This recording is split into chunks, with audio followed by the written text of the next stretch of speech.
Princess cut బ్లౌజ్ని cut చేసేటప్పుడు front పార్ట్లో టైట్గా పట్టినట్టు లేకుండా ఫ్లాట్గా రాకుండా వాళ్ళ బస్ట్ సైజుకి తగినట్టుగా కప్ షేప్ రౌండ్గా రావాలి. ఫ్రంట్ పార్ట్కి తగినట్టు నీట్గా రావాలి అంటే మనం కటింగ్ ఎలా చేయాలో చూద్దామా ఫ్రెండ్స్. బ్యాక్ పార్ట్ ఎలా ఉందో సేమ్ అలా డ్రా చేసుకొని క్రింది వైపున 1 ఇంచ్ ఎక్స్ట్రా ఖర్చు ఉండేలా మార్క్ చేసుకోవాలి.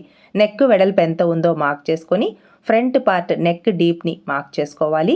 ఇక్కడ మీకు నెక్ బ్రాడ్ కావాలి అంటేనే బ్రాడ్ ఇవ్వాలి. నెక్స్ట్ లోతు 1/2 ఇంచ్కి మార్క్ చేశాను. ఇక్కడ apex point 10.5 inches. Apex point అంటే షోల్డర్ దగ్గర నుంచి మనకి చెస్ట్ ఎక్కడైతే ఎత్తుగా ఉంటుందో అక్కడ వరకు తీసుకునే మెజర్మెంట్నే అపెక్స్ పాయింట్ అంటారు. అలాగే అపెక్స్ పాయింట్ నుంచి నా వైపుకి ఇక్కడ 3.5 ఇంచెస్కి మార్క్ చేశాను. క్రింది వైపున 3 ఇంచెస్కి నా వైపుకి ఇంకొక మార్కింగ్ అయితే ఇచ్చాను. ఇక్కడ చెస్ట్ తక్కువగా ఉందనుకోండి 1.5 ఇంచెస్ సరిపోతుంది. చెస్ట్ కొంచెం మీడియంగా ఉంది అంటే 2.5 ఇంచెస్ వరకు తీసుకోవాలి.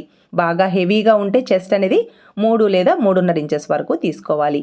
నేనైతే 2 ఇంచెస్కి మార్క్ చేసుకొని పై వైపుకు కూడా 2 ఇంచెస్కి మార్క్ చేసుకొని ఇలా ప్రిన్సెస్ కట్ షేప్ని డ్రా చేశాను.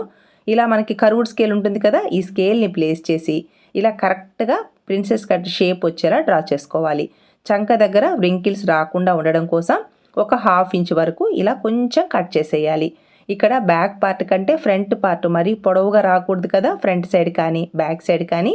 ఎందుకంటే సైడ్ జాయింట్ స్టిచ్ చేసేటప్పుడు ఈ ఫ్రంట్ పార్ట్ అనేది కొంచెం ఎక్కువ వచ్చినా ఎక్కువ తక్కువలు వచ్చేస్తాయి అన్నమాట. కాబట్టి బ్యాక్ పార్ట్కి సమానంగా ఫ్రంట్ పార్ట్ సైడ్ జాయింట్ దగ్గర కరెక్ట్గా రావాలి అంటే ఇలా పై వైపుకి మనం 1 ఇంచ్ ఎక్స్ట్రా ఇచ్చాం కదా, అక్కడికి క్రాస్గా ఇలా మార్క్ చేసుకొని సైడ్ జాయింట్ వైపు ఈ మధ్యలో క్లాత్ని వదిలేసి సైడ్ జాయింట్ వైపు ఖర్చు కోసం 2 ఇంచెస్కి మార్క్ చేసుకున్న విధంగా ఫ్రంట్ పార్ట్ని కట్ చేసుకోవాలి.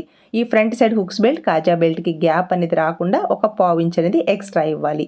ఈ అపెక్స్ పాయింట్ దగ్గర టక్స్ని ఇస్తే మనం స్టిచ్ చేసేటప్పుడు ఈ అపెక్స్ పాయింట్స్ అనేది కరెక్ట్గా ఒకదాని మీదకి ఒకటి రావాలి. అప్పుడే ఫ్రంట్ పార్ట్ కప్ షేప్ అనేది రౌండ్గా నీట్గా వస్తుంది, ఫ్లాట్గా రాకుండా. ఇలా మీరు ట్రై చేయండి, సూపర్గా వస్తుంది ఫిట్టింగ్ అయితే. ఫుల్ వీడియో ఛానల్ నేమ్ క్రింద ఉంది, ప్లీజ్ సబ్స్క్రైబ్.